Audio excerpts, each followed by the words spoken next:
Getting sent home from work with no warning triggers an immediate knot of panic in your stomach. Your mind races through worst-case scenarios.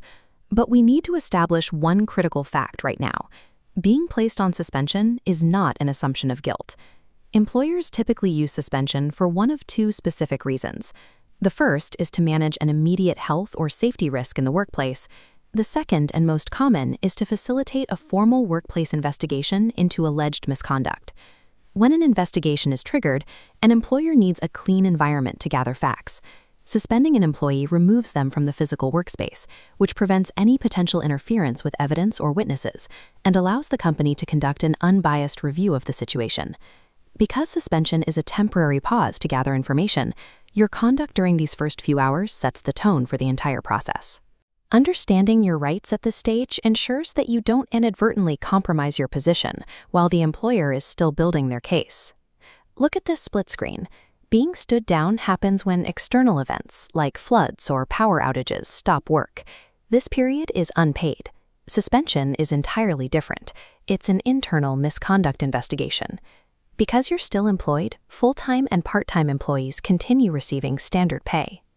Knowing that your paycheck is likely secure changes the entire dynamic. It removes the immediate financial panic and lets you focus entirely on navigating the upcoming investigation.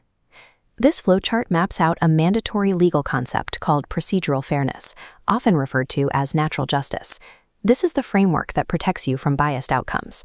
The first requirement is that whoever investigates your case must be completely impartial and free from any conflict of interest. Next, the employer has a strict obligation to communicate the exact nature of the allegations against you.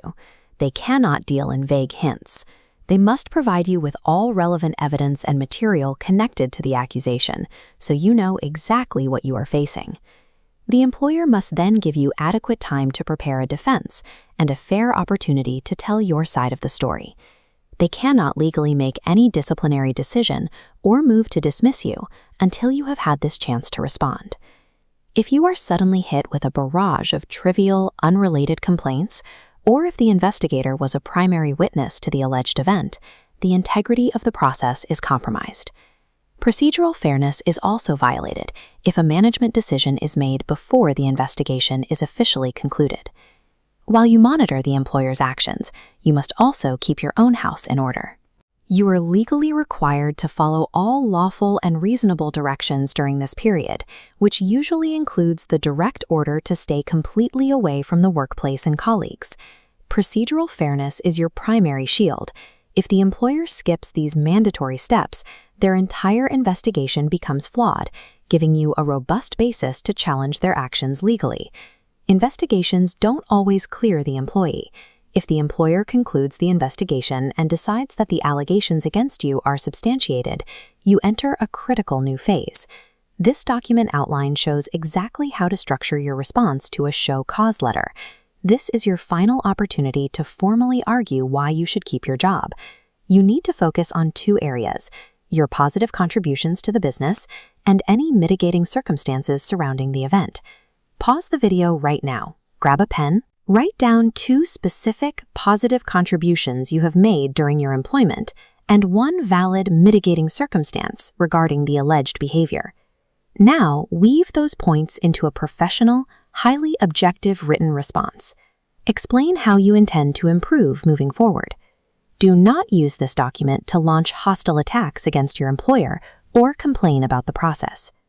A well-structured show cause response forces the employer to look at the totality of your employment record rather than just the isolated incident. Reminding them of your historical value is the most effective strategy to preserve your job. Even with a perfect response, some employers will still choose termination, or they might drag a suspension out so long that you feel forced to resign. If that happens, you generally have two legal avenues. You can file an unfair dismissal application if the termination was harsh or unjust, protections application if the employer took adverse action against you for exercising a workplace right. Time is your biggest enemy here.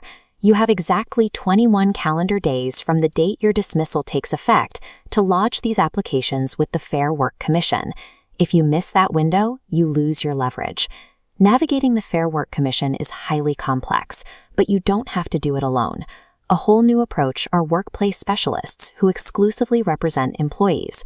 They offer a no-win, no-fee service, and your initial consultation is completely free. You can reach them at 1-300-766-700. You have rights during the suspension, and you have avenues for recourse if those rights are breached. Working with professional workplace specialists allow you to challenge the employer's findings and pursue an outcome that protects your professional reputation and secures your financial interests.